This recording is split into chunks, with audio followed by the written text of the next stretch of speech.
I'm Brad Young, Emeritus Professor of Judeo-Christian Studies in Biblical Literature and Graduate Theology at ORU. I'm a Bible translator with the Hebrew Heritage Bible, Newer Testament. It's such an honor to be here and be able to share this presentation in honor of my dear friend, Anders Yardmar. I even have his book that has meant so much to me, Roots of Theological Anti-Semitism. Anders wrote inscription to me. This is very personal, but he complimented me in saying that I have been trying to cut the roots of anti-Semitism and nurture the Jewish roots of Christianity. May it be so today as we study together. The theme of my presentation today is translating the Jews, Hoiudaioi, by authentic context within the Gospel of John. And I love those words from the Hebrew Bible in Psalm 34. Tamu aru ki tov Adonai, ashrei hagever yachasebo. Oh, taste and see that the Lord is good. Blessed is the one who trusts in him. It reminds me of a few years ago when I was teaching a course at Jezreel College in Nazareth, Afula, in Israel, with some international students of Christians who came to Israel to study the Jewish context. I invited a Jewish administrator who's a scholar who native-born Israeli, studied at Harvard. I said, just come in and give a greeting to these Christian students who come here because I love Israel, they love the Jewish people, and they want to learn. And he came into the class and he looked at them, and it was very interesting what he said. As a Jewish historian, I know why you hate us. What I don't understand is why you love us. And I think today, as we look at the Gospel of John and the way that it uses the term the Jews, it'll help us maybe answer both of those questions. Sometimes we're taught that you have to translate the words the same way, one word the same way, every time in every context. Kind of reminds me of when I was studying Aramaic at Hebrew University. Our teacher told us that the word chamra in Aramaic can mean wine, and the word chamra, the same word, can mean donkey. Of course, one of the students asked the question, well, how do you know when it's donkey? How do you know when it's wine? And the teacher just explained, well, when it's walking down the street, it's a donkey. When it's sitting on the table, it's wine. And I'd like to say that sometimes we translate the same word a little bit differently according to the context. And there's an authentic context for the word Jews in the Gospel of John, used nearly 80 times. And more than half of them, sometimes scholars say, well, it's kind of negative. And then there's other contexts where it's neutral or even very positive, as when Jesus was talking to the Samaritan woman and said, salvation is from the Jewish people. Salvation is of the Jews, the King James Version says. And today, as we look at this in different contexts, we're going to focus especially on the arrest, the trial, the crucifixion of Jesus, heading towards the resurrection in the Gospel of John. We're also going to look specifically at the conversation between the Samaritan woman and Jesus in John chapter 4, the woman at the well. And what I'd like to say is that when we talk about this, we have to realize that there's more than one context for the word the Jews. Think about it when we talk about the French. We could talk about the French president. We could talk about the French nation. Sometimes the nation doesn't agree with the president. It might even be easier to think today about the people of Iran, the Iranians. We have the Iranian president. We have the Iranian clergy. We have the Iranian people. Recently, tragically, the Iranian morality police arrested a young woman for not wearing her scarf, the hijab, in the right way. She was beaten by the police. She died in the hospital. And now there's protests all through Iran against the president and against the clergy. And so we use the word Iranian in different contexts. We also use the word the Jews in a different context in the Gospel of John. In the Bible, I think it would be better to recognize the geographical context. There's geography, there's ethnicity, there's religion when we talk about a term like this. And I think there's a point where we see we are talking about the people of Judea, the Judeans, the people of Yehudah we translated in the Newer Testament. We also see a context where we would translate it as the Jewish people in more of a positive context. There are sometimes that you might even see it used in the same way in a similar passage. When we're talking about the burial of Jesus, Joseph of Arimathea went to Pilate, and it says that he was afraid of the people of Judea. And what are we talking about when we're talking about the people of Judea? We have to remember that there's 5 different areas that are very important when we look at the people of Judea. Well, first, the Sadducees were the ones that were always the priests. All the priests in the New Testament were Sadducees. And what is the focus of the priest? The priests, the Levites. It's the temple complex. It's the industry of the temple. The high priest was chosen by the Roman authorities. And sometimes the priest would either give bribes, the high priestly families, 5 of them, to the Roman authorities to select the right high priest. We also see that the vestments of the high priest was kept by the Roman governor in the fortress of Antonia. And I think what we're going to see is that there's a tight coalition between the Sadducean priests and the Roman officials, so that when Jesus would use the term, or when we see the term in the Gospel of John, the Jews, as it's associated with the people of Judea, it has a specific context, an authentic context, that we have to differentiate from the Jewish people as a whole. So when Joseph of Arimathea says he's afraid of the Jews, really we're talking about the Judeans, the people of Yehudah, who are closely associated with the Sadducean priestly leadership and connected to the Romans in a tight coalition. And so we talk about Joseph of Arimathea being afraid of the Jews. But then later on in the same passage, it says that Nicodemus, who is called a teacher of Israel, very positive, he took the body of Jesus, a Jewish rabbi, and he's going to make sure that he's put into a Jewish tomb and he's buried according to Jewish custom, the custom of burial of the Jewish people. Something very positive, a very different meaning in the same context, the same word that needs to be translated different ways to help people understand the difference. Well, we find that at the early part of the Gospels, the high priests in Jerusalem, the Jews, they said from Jerusalem, sent a message to John the Baptist. And it says this message was delivered by the Levites and the priests. Again, we're seeing a connection between the people of Judea there. Also, we find that Jesus says, well, I move about Galilee, I feel free, but when I go to Jerusalem and Judea, I feel like I'm at risk. In Galilee, I'm safe. In Judea, I'm at risk. And when we look at the whole background of the Gospel of John, there is the source of the Simea, that is the miracles, the signs, the miracles of Jesus. And it climaxes with the miracle of raising Lazarus from the dead. And there at the raising of Lazarus from the dead, we have a group of advisors to the high priest, and they're talking and they're saying, if Jesus keeps on like this, everyone will believe in him, and the Romans will come and destroy our place and our nation. And Caiaphas actually says it would be better for one man to die for the nation than that our whole people would be wiped out, the whole nation. Then when we go into the arrest and the trial and the crucifixion of Jesus in the Gospel of John, the arrest happens with the Roman heliarch.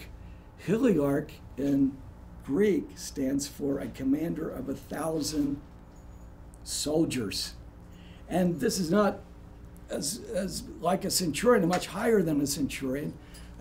When it's translated in Acts 21:31, it's a tribune, term that's used of a heliarch, who is responsible for 1/10 of a Roman legion, which could be 10,000 or 6,000 men, 600 men, 1,000 men. He is the arresting officer in the Gospel of John who goes out to arrest Jesus. And he brings Jesus to Annas, the father-in-law of Caiaphas, the high priest.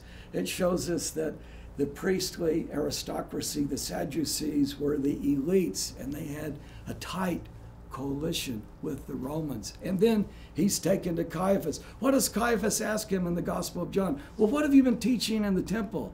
Jesus says, well, you know what I've been teaching. You can ask anyone. It's really almost an informal proceeding. But when they bring Jesus to Pilate, the soldiers, it is a question of a charge, a political crime against Rome. Are you the king of the Jews? Pilate says. What we see in Jesus is that he's in complete control. The focus, of course, is on Jesus, who he is, his message, his teaching. And he says, you do not have any power. Pilate says, I have the power to crucify you, but Jesus tells him, you do not have any power unless it's given to you from above. My kingdom is not of this world. And we see Jesus here speaking about himself, the King of Israel.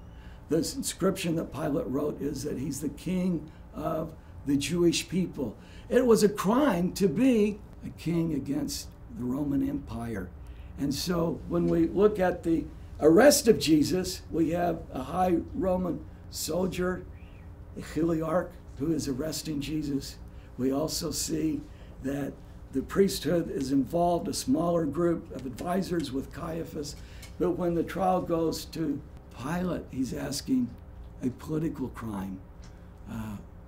Are you the king of the Jews? Jesus responds, and we see that the priestly group is pressing for Jesus to be crucified. Pilate has to release a prisoner. He says, should I release Barabbas to you? Barabbas, who is an insurrectionist and a murderer, or should I release Jesus? For Pilate, Jesus is much less dangerous for Rome. Jesus is the Prince of Peace. But the priests say, we have no king but Caesar. Think about how that sounds when in the Jewish context, the authentic context. Not God is king, not maybe a messianic leader like Jesus could be king, but we have no king but Caesar. The Judeans, the people of Judea, are so dedicated to Rome that they would make a statement like that. When we see that Jesus is turned over to be crucified, it may seem a little unclear in the Gospel of John. In fact, some people have said that you have a Jewish mob crucifying Jesus. This is impossible when you have the Roman cohort there. And we also see in the context in John verse 23 in the Gospels that the Roman soldiers are those who were casting lots for Jesus' garments, and they are the ones who are crucifying him. I remember the story of Rabbi Mark Tannenbaum, who talked about his uncle in the Ukraine, his great uncle who was visiting them during Passover, during the Easter season. There was a great sermon on the Easter day, and the mob of Christians went to the Jewish neighbor and they pushed his uncle out into the sea. They wanted to drown him, saying, the Jews crucified Jesus. And so I think when we start talking about these issues, it's very important to understand what actually happened in the historical account, because the Gospel of John makes it clear that it was indeed the cohort, the Roman soldiers that were crucifying Jesus. We have these priests involved. But when we talk about the Jewish people, Jesus spoke many times in the Gospel of John in a very positive way. He spoke as a prophet. I remember a great Orthodox rabbi, which I talked with one time about the Gospel of John, and he says, well, Jesus was a prophet. We might even say that the prophets of Israel, like Jeremiah, would be anti-Semitic because he was calling for repentance. His assistant said, how could you say that about the prophets? But he said, in a way, what we see in the Gospels is this inter-Jewish argument. There's an intra-Jewish argument between factions within the community, but Jesus is very much a Jewish leader calling for renewal, spiritual revitalization. I think we really understand this more clearly when we look at Jesus and the Samaritan woman. The Samaritan woman, the woman at the well, talks about how they worship God on Mount Gerizim, the center of worship for the Samaritans. Let me just read this verse. In fact, I just want to read this in John 4:22. Jesus is talking to the Samaritan woman. All of you worship what you do not know. We worship whom we know, because salvation is from the Jewish people. it's much better to translate the Jewish people there. I think there might even be an echo there of the Hebrew prophets of the 8th century BC who talked like Zechariah that there will be a day when all the peoples of the world will come together, celebrate the festival of tabernacles together. They will worship God as King in Jerusalem, or the way that Isaiah the prophet said, Beit tefillah lokal yakareh. My house shall be called a house of prayer for all peoples. And Jesus says the true worshipers of God, including both Samaritans and Jews, will be worshiping God together. And then he makes that great statement, for salvation is from the Jewish people. Here we have to translate the Jewish people in the authentic context because it's the ethnicity, it's the religion, it's the people of the covenant worshiping the Lord of all, and not the people of Judea who are planning this arrest and trial, and the fear that they had of Roman reprisals, that if Jesus would die, one man would die for the people, it would prevent maybe the destruction of Jerusalem and the destruction of the nation. What we see in the Gospel of John is our focus has to be on who Jesus is. John is writing to tell us who Jesus is. He is a Jew. He has an authentic context in this community. And when we understand the Jewish people, there's an authentic context. They have a faith, they have a tradition, and Jesus is upholding that. I like the way that Rudolf Schnackenberg in his commentary said, without the Old Testament, the Gospel of John would be impossible, because Jesus is constantly referring back to it, and he's talking about love, the love of God. He's talking about the connection that everything comes from God. So really, the message is the same as what Jesus said to Nicodemus when he said, for God so loved the world. I think it'd be better translated, for God so loved the people of the world, all the people of the world, that he gave his only Son, that whoever believed in him would not perish, but have everlasting life. I think it goes right back to the very beginning of the Gospel of John. In the beginning was the Word was with God. The Word was God. It's all the people of the world. And when we go down, it says, well, the people that he came to didn't receive him. I think really when we look at that in context of the creation of the world, it's all the creation. There were Jews and non-Jews that rejected Jesus. There were Jews and non-Jews who accepted Jesus. And over again in the Gospel of John, we see here, there were many people that were believing him. Caiaphas, high priest, was afraid that everyone would believe in Jesus and that the Romans would come and destroy Jerusalem in their place. But Jesus spoke about love. Jesus was in control. And I think when we begin to study the Gospel of John in context, we realize that the term hoiudaioi must be translated according to the authentic context. Sometimes it's the people of Judea, people of Judah. Sometimes it is the Jewish people in this longer connection, that if we translate it in context, we understand more clearly, more accurately, the place that Jesus had among his people at that time and his great message of love. And maybe we would answer that question a little bit. Why do Christians love Jewish people? And then sometimes because of mistranslation, poor teaching, we see an increase of Jewish hatred. Why? There are times that maybe Christians have hated Jews. I think today as we study the Bible together as Christians and Jews, we come to a greater understanding that will build bridges between the communities, and we would understand the authentic Jesus, the Jewish Jesus, within the first century context. In conclusion, it can be misleading to translate the Jews the same in every single context in the Gospel of John. I think it's much more helpful when we look at the authentic context in the Gospel and remember that there is an authentic context where we translate the people of Yehudah or the Judeans according to the geographical setting, and another context where we translate the Jewish people for hoiudaioi, which emphasizes the ethnicity, the religious faith, the praise of God, the focus on, Hear, O Israel, the Lord our God, the Lord is one. Thank you so much for joining us today. Till next time, keep fighting the good fight of our faith. Thank you so much. God bless.